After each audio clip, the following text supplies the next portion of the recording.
मुलांनो, आज आपण विभाग चौथा सुरू करणार आहोत आणि विभाग चौथ्यामधील आपण आज 13वी कविता पाहणार आहोत.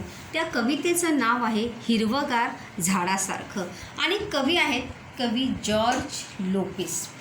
तर या कवितेच्या प्रस्तावनेमध्ये जर तुम्ही पाहिलं तर आपल्याला पोएम ॲप्रिशिएशनमध्ये किंवा कवितेच्या मुद्द्यांच्या आधारे जी आपल्याला कृती सोडवायची असते त्या उसमें 2 प्रश्न होते की कविता आवडण्याची कारणे, आवडण्याची व न आवडण्याची कारणे आणि कवितेतून मिळणारा संदेश. तर आपण जर या कवितेची प्रस्तावना जर पाहिली तर त्या प्रस्तावनेमधूनच आपल्याला कवितेतून मिळणारा संदेश हा आपल्याला मिळतो.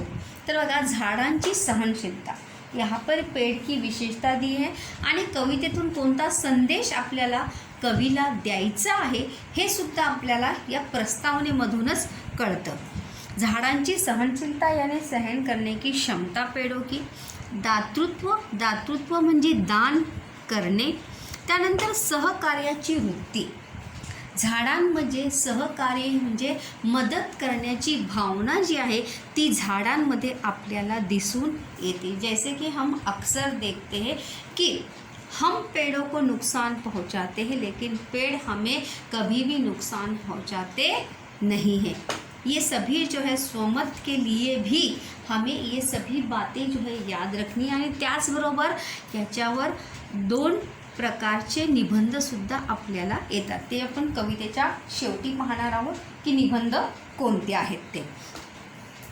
कठीण सहकार्याची म्हणजे मदत करण्याची भावना, त्यानंतर कठीण प्रसंगताही घट्ट पाय रोवून ठेवण्याची वृत्ती. पेड़ हमें ये भी संदेश देते, कवितेतून मिळणारा संदेश की परिस्थिति कैसे भी हो लेकिन हमें अपने कदम न डगमगाते हुए मुसीबतों का सामना करना चाहिए. आप हमें अक्सर देखिए कि पतझड़ में पेड़ों के पत्ते जो है वो झड़ जाते हैं लेकिन अपनी जड़ें वो छोड़ते हैं क्या? नहीं. फिर बारिश में अपनी जड़ों को मजबूत करते हुए फिर वो हरे भरे हमें दिखाई देते हैं. तर ती म्हणजे कोणत्याही परिस्थिती किंवा कोणत्याही परिस्थितीचा सामना करण्याची, परिस्थितीला सामोरे जाण्याची वृत्ती जी आहे ती आपल्याला झाडांमध्ये दिसून येते आणि हाच संदेश कवी जॉर्ज लोपिस यांनी आपल्याला दिलेला आहे. त्यानंतर आनंदी जीवन जगण्यासाठी हे सर्व गुण आपल्या अंगी असावेत. काव्य सौंदर्य में भी ये प्रश्न आहे की आनंदी झाडापासून आनंदी जीवन शिकावे या विधानातील विचार स्पष्ट करा. म्हणजे झाडापासून आपण आनंदी जीवन कसं जगायचं, म्हणजे पतझड़ के मौसम में भी पेड़ जो है भले मुरझा जाते हैं लेकिन जीने की इच्छा वो कभी भी छोड़ते नहीं. भले उस पेड़ की टहनी पर भले क्यों ना एक पत्ता क्यों ना हो परंतु झाड जगण्याची उमेद, जगण्याची जिद्द जी आहे ती कधीही सोडत नाही. तर तेच आनंदी जीवन कसं जगावं झाडापासून हे आपण शिकलं पाहिजे. म्हणजेच आपण जर दुसऱ्याला आनंद दिला तर आपणही आनंदी राहू शकतो. झाडांसारखे हिरवेगार, ताजे, प्रफुल्लित राहावे. पेड़ों की तरह हमेशा हरा भरा मतलब हमेशा खुश रहना चाहिए, प्रसन्न रहना चाहिए. तभी अगर हम प्रसन्न रहेंगे, खुश रहेंगे तो जाहिर सी बात है हमारे आसपास का वातावरण भी अच्छा ही रहेगा. तो बघा, हा संदेश प्रस्तुत कवितेत दिला आहे और यही संदेश जो है कवी जॉर्ज लोपिस यांनी आपल्याला या कवितेच्या माध्यमातून दिला आहे. म्हणजे आपण इथे 2 प्रश्न पाहिले की कविता आवडण्याची व न आवडण्याची कारणे काय आहेत आणि कवितेतून मिळणारा संदेश कोणता आहे. चला तर आपण कवितेला सुरुवात करूया. झाड बसते ध्यानस्थ, झाड बसते ध्यानस्थ ऋषीसारखं मौन व्रत धारण करून तपश्चर्या करत. तो पहिल्याच ओळीमध्ये पहिली ही लाइन में यहाँ पर प्रश्न है कि कवि ने झाडाला दिलेली उपमा, कवि ने पेड़ को किसकी उपमा दी है. तर कोणाची उपमा दिलेली आहे? ध्यानस्थ ऋषीसारखी. कोणाची उपमा दिलेली आहे? ध्यानस्थ ऋषीसारखी कवीने झाडाला उपमा दिली आहे.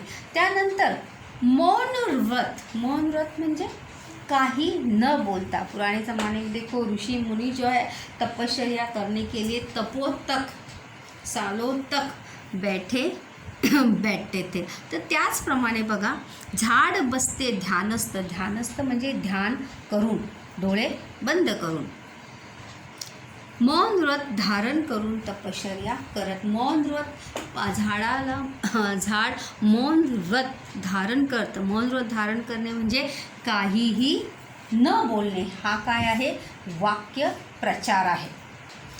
धारण करणे म्हणजे धारण करणे हा सुद्धा एक वाक्यप्रचार आहे. आणि मौन व्रत म्हणजे न बोलण्याचा वसा. व्रत म्हणजे वसा. लक्षात ठेवा, व्रत म्हणजे वसा किंवा नियम आणि मौन म्हणजे न बोलने, बिना कुछ बोले. हम सभी जानते हैं कि पेड़ जो है वो बोलते नहीं. आपण झाडांना काहीही जरी केलं तरी झाड बोलू शकत नाही किंवा झाडांना बोलता येत नाही. तर त्यामुळेच कवीने म्हटलेलं आहे कि झाड बसते ध्यानस्थ. इसीलिए पहला ही प्रश्न था कि कवीने झाडाला कोणाची उपमा दिलेली आहे? कोणाची उपमा दिलेली आहे? ऋषी मुनींची उपमा दिलेली आहे. त्यानंतर पक्षी झाडांचे कुणीच नसतात. पक्षी झाडांचे कुणीच नसतात तरीही झाड त्यांचं असतं. पक्षी झाडांचे कुणीच नसतात तरीही झाड त्यांचं असतं. मुळावर घाव घातला तरी झाड मुकाट सहन करते. पक्षी झाडांचे कुणीच नसतात. पक्षी जो है वो पेड़ों के रिश्तेदार होते हैं क्या? कोण कोणाचं नसतं? पक्षी कोणाचेच नसतात किंवा पक्षी झाडांचे कुणीच नसतात. पक्षीचा समानार्थी शब्द काय आहे? खग, विहग. झाडाचा समानार्थी शब्द काय आहे? वृक्ष, तरु. हे झाडाचे समानार्थी शब्द आहे. तरीही झाड त्यांचं असतं. ऐसा कवीने क्यों कहा है? कारण आपण पक्ष्यांना झाडांवर निवास करताना पाहतो, झाडांवर त्यांची घरं बांधताना पाहतो. मनुष्य देखो, अगर उसकी जगह पर किसी ने कब्जा वगैरह कर लिया, उसकी जगह पे अगर कोई रहने लगा या उस वहाँ पर कब्जा कर लिया तो इंसान क्या करने लगता है? झगड़ा करने लगता है. परंतु झाडं तसं करतात का?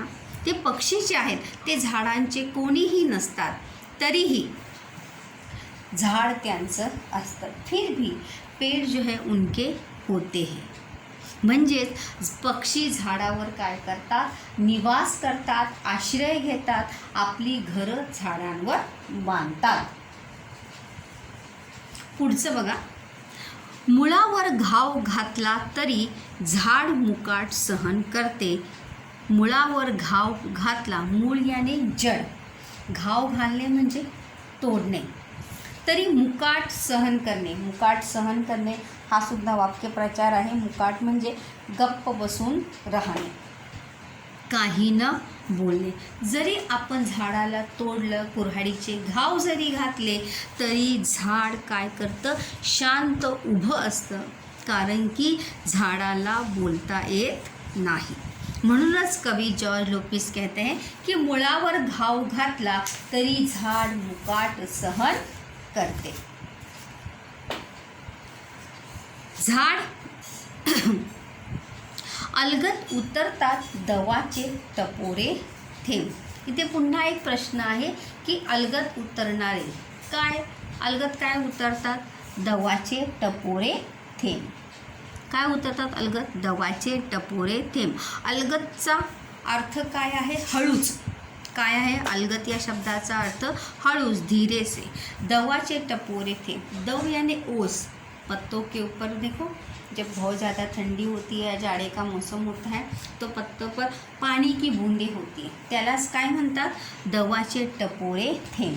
टपोरे म्हणजे मोठे आणि थेंब याने बूंद. झाडाकडे टक लावून पाहिलं तर, झाडाकडे टक लावून पाहिलं तर शरीरभर विरघळतो हिरवा रंग. झाडाकडे टक लावून पाहिलं तर शरीरभर विरघळतो हिरवा रंग, रक्त होते क्षणभर हिरवेगार. इथे पण मुलांनो एक प्रश्न आहे की कोणाकडे टक लावून पाहिलं तर, झाडाकडे टक लावून पाहिलं तर.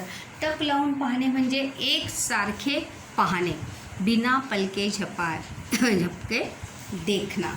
झाडाकडे टक लावून पाहिलं तर शरीरभर विरघळतो हिरवा रंग. यहाँ पर प्रश्न आहे बघा की झाडाकडे टक लावून पाहिल्यानंतर घडणाऱ्या गोष्टी. तर त्याची 3 उत्तरं आहेत. किती उत्तरं आहेत? 3 उत्तरं आहेत. हा प्रश्न आहे बघा, झाडाकडे टक लावून पाहिल्यानंतर घडणाऱ्या गोष्टी.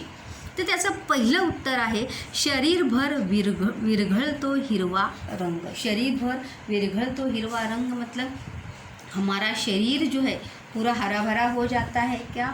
नहीं. उस हरे भरे पेड़ों को देखकर हमारा मन क्या होता है, उत्साही हो जाता है और मानो हमारे शरीर में क्या आती है, चेतना या उत्साह की लहर मानो दौड़ती है. ऐसा उसका अर्थ है. शरीरभर विरघळतो हिरवा रंग, रक्त होते क्षणभर हिरवेगार. त्याचं दुसरं उत्तर आहे रक्त होते क्षणभर हिरवेगार. एक पल के लिए हमारे आपल्या रक्ताचा रंग कोणता असतो?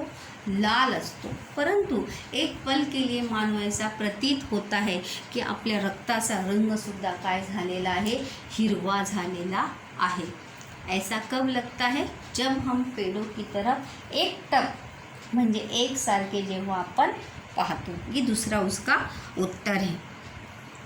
आयुष्य होतं नुकत्याच खुडलेल्या फुलासारखं टवटवीत. ये उसका तीसरा उत्तर है. आणि जीवन आपल्याला कसं वाटू लागतं, जिंदगी हमें कैसे लगने लगती है, नुकत्याच खुडलेल्या फुलासारखं टवटवीत. मतलब अभी अभी टहनी से तोड़े हुए खिले हुए फूल की तरह हमें अपना जीवन क्या लगने लगता है, खिला हुआ खूबसूरत हमें अपना जीवन लगने लगता है. तर हे 3 त्या प्रश्नाचं उत्तरे आहेत. प्रश्न काय होता की झाडाकडे टक लावून पाहिल्यानंतर घडणाऱ्या गोष्टी कोणत्या. तर त्याचं पहिलं उत्तर आहे, काय आहे पहिलं उत्तर? शरीरभर विरघळतो हिरवा रंग. हे त्याचं पहिलं उत्तर. दुसरं उत्तर आहे रक्त होते क्षणभर हिरवेगार. मानो एक पल के लिए ऐसा लगने लगता है की आपल्या रक्ताचा रंग काय झालेला आहे, हिरवा झालेला आहे. आणि त्याचं तिसरं उत्तर आहे मुलांना की आयुष्य होतं नुकत्याच खुडलेल्या याने तोडलेल्या. नुकत्याच मतलब अभी तोड़े हुए फूल की तरह मानो हमारा खिले हुए फूल की तरह हमें अपना जीवन लगने लगता है. त्याच्या पुढे पाहूया आपण.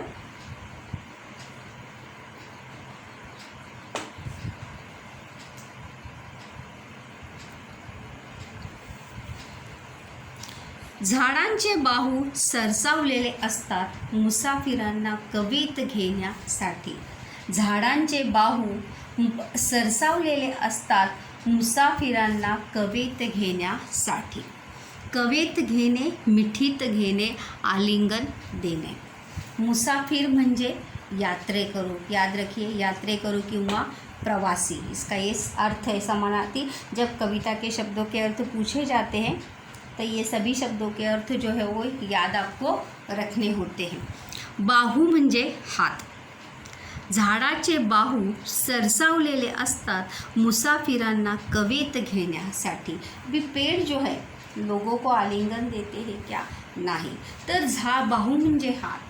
झाड जे आहे आपले हात पसरून येणाऱ्या प्रत्येक यात्रेकरूचं पेड़ जो है क्या करते हैं, स्वागत करते हैं.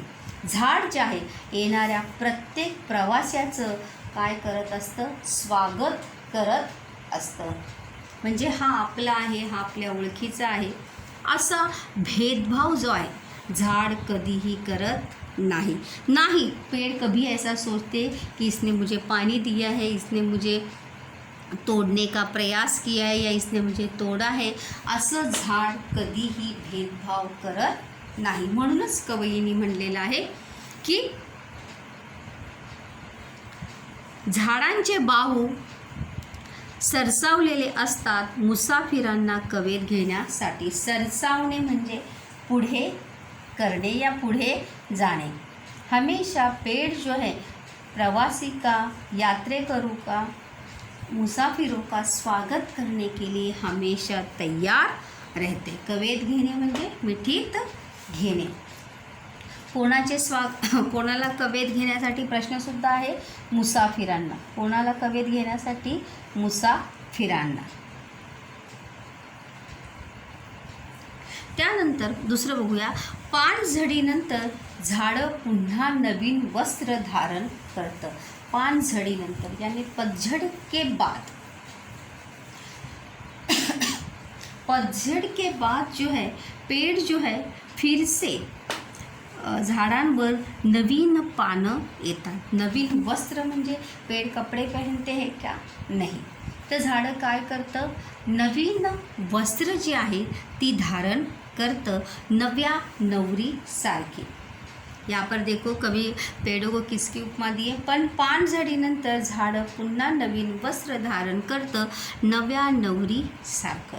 ज्या नवीन नवरी यानी नई दुल्हन की तरह, जिस प्रकार से नई दुल्हन देखो अपने मैके की हर चीज़ को छोड़कर ससुराल में जब आती है तो ससुराल के हर एक रिश्ते को, हर एक बात को वो अपनाती है और उस घर को वो अपना समझती है और वही अपना जीवन वो जीने लगती है. तो त्याचप्रमाणे उसी प्रकार से कवि ने भी कहा है की पानझडीनंतर झाडं पुन्हा नवीन वस्त्र धारण करतात.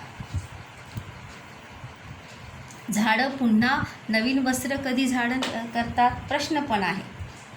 कशानंतर, पानझडीनंतर.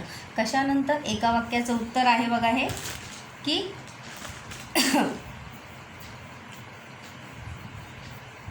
झाडं पुन्हा नवीन वस्त्र धारण केव्हा करतात किंवा कधी करतात. तर कधी करतात, पानझडीनंतर करतात. आणि पानझडीनंतरचे नवीन वस्त्र धारण करणारे झाड म्हणजे कोणासारखे असते, किसकी तरह होता है, नव्या नवरीसारखं. मतलब नई दुल्हन की तरह.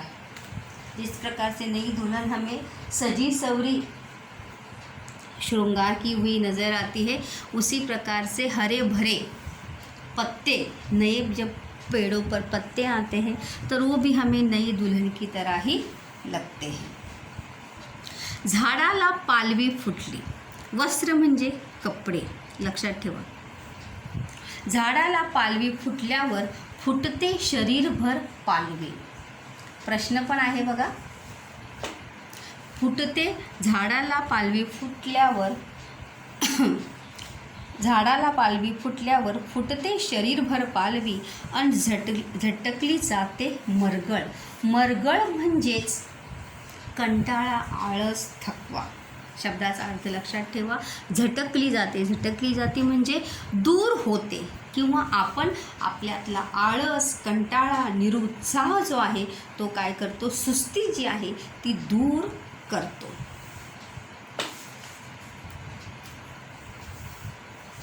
फुटते शरीरभर पालवी याचा अर्थ म्हणजेच मरगळ, झटकली जाते. पालवीस मतलब शरीरभर फुटते म्हणते, झाडाला पालवी फुटल्यावर फुटते शरीरभर पालवी.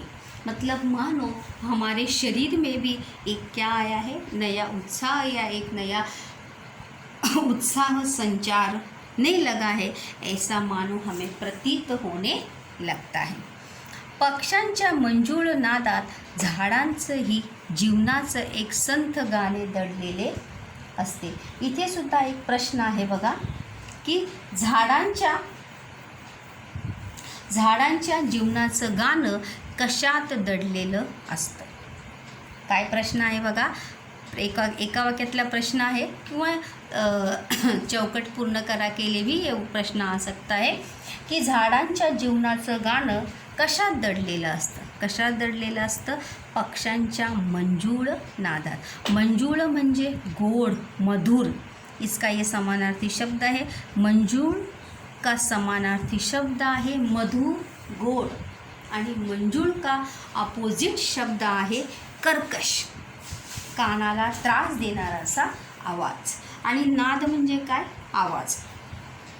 तर पक्ष्यांच्या मंजूळ नादात झाडांचंही जीवनाचं एक संथ म्हणजे हळुवार. संथचा अर्थ लिहून लक्षात ठेवा. संथ म्हणजे हळुवार. एक संथ गाणे दडलेले असते. दडलेले असते म्हणजे लपलेले असते. हसावं कसं सळसळत्या पानासारखं. यहाँ पर कवि ने देखो अंतिम में क्या कहा है? हसावं कसं सळसळत्या पानासारखं. कोणासारखं हसावं? प्रश्न पण आहे. कोणासारखं हसावं? सळसळत्या पानासारखं. ज्याप्रमाणे हवा आल्यानंतर झाडांची पानं हलतात त्याप्रमाणे माणसाचं हसूसुद्धा त्या सळसळत्या पानासारखं असलं पाहिजे. मुळावं मुरावं कसं तर झाडासारखं घट्ट पाय रोवीत. मुळावं आणि मुरावं. मुळावं आणि मुरावं कसं. देखो दोनों शब्द जो है वो सेम है. मुळावं आणि मुरावं म्हणजेच समूरणे याने समरस होणे, याने या उसके साथ घुलमिल जाना. ज्याप्रमाणे झाडं बघा कुठेही जरी लावली तरी ती झाड़े अगर उन्हें पानी मिले, सूर्यप्रकाश मिले तो पेड़ जो है कहीं भी बढ़ते हैं.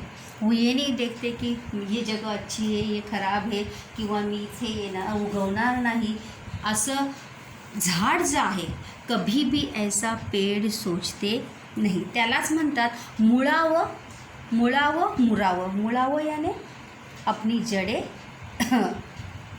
मजबूत करना आणि मुरावं याने समरस होना, उस जगह से, उस क्लाइमेट से, उस वातावरण से अपने आप को ढालना या परिवर्तन करना. जिस प्रकार से पेड़ अपने आप में परिवर्तन करते हैं, अपने आप को ढालते हैं, उसी प्रकार से मनुष्य को भी झाडांसारखंच आपल्याला मुळावं आणि मुरावं आलं पाहिजेत.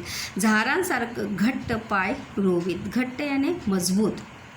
जिस प्रकार पेड़ों की जड़ें जो है वो मजबूत होती है. जैसे भली ही पतझड़ में पत्ते झड़ते हैं, कभी कभी देखो बारिश बाढ़ में पेड़ जो है जड़ से उखड़कर गिर जाते हैं, लेकिन उन पेड़ों की जड़ें इतनी मजबूत होती है कि वो ज़मीन के अंदर तक होती है और फिर जब उसे पानी मिलता है तो फिर वो अपनी पहचान बनाती है या फिर वो खिलकर ज़मीन से खिलकर बाहर आकर अपनी पहचान वो बनाती है. जगावं कसं तर हिरवगार झाडासारखं. इथे पुन्हा प्रश्न आहे. मरगळ झटकणे हा सुद्धा एक वाक्य प्रचार आहे बघा. इथे एक आला होता. मरगळ झटकणे म्हणजे आळस सोडणे, आळस को छोडना. जगावं कसं तर हिरवगार झाडासारखं. माणसाने कशासारखं जगलं पाहिजे? हिरवगार झाडासारखं जगलं पाहिजे. हा प्रश्नसुद्धा आहे किंवा ह्या ओळीचा अर्थसुद्धा आपल्याला विचारला जाऊ शकतं. जगावं कसं तर हिरवगार झाडासारखं एक वाक्य के लिए भी है और चौकट पूर्ण करा के लिए भी है. म्हणजेच सर्व काळ जसे झाड जसं हिरवगार असतं, सर्व ऋतूमध्ये ते जीवन आशा टिकवून ठेवते. म्हणजे जगण्याची आशा झाड कधीही सोडत नहीं. जैसे मैंने अभी बताया आपको कि बाढ़ आए, अकाल आए, कुछ भी हो, पतझड़ क्यों ना हो या पेड़ जड़ से क्यों ना टूट के बिखर जाए, लेकिन अपने जीने की इच्छा, आशा जी आहे जगण्याची ते झाड कधीही सोडत नाही. पानगळीमध्ये नैराश्य निराश होत नाही. जब पतझड आती है, जेव्हा झाडाची पानं तुटतात, पूर्णपणे झाडाचं फांदी ना फांदी आपल्याला निष्पर्ण पाहायला मिळते. पेड़ों की हर एक टहनी निष्पर्ण हो जाती है, एक भी पत्ता हमें टहनी पर दिखाई देता नहीं, परंतु तरी सुद्धा झाड़ निराश होत नहीं. ये लाइन का अर्थ है, देखिए काव्य सौंदर्य के लिए भी आ सकता है की जगावं कसं तर हिरवगार झाडासारखं. या ओळीचा तुम्हाला समजलेला अर्थ तुमच्या शब्दात लिहा. तर हा तो अर्थ आहे. त्यानंतर सर्व संकटांचा सामना करते व आपल्यातले हिरवे पण टिकवून ठेवते. म्हणजे आपल्यातली जी उसकी जो पहचान आहे, म्हणजे झाडाची जी ओळख आहे, ते झाड नेहमी आपली ओळख टिकवून ठेवते. त्याचप्रमाणे माणसाने सुद्धा हिरव्यागार झाडासारखे जगावे.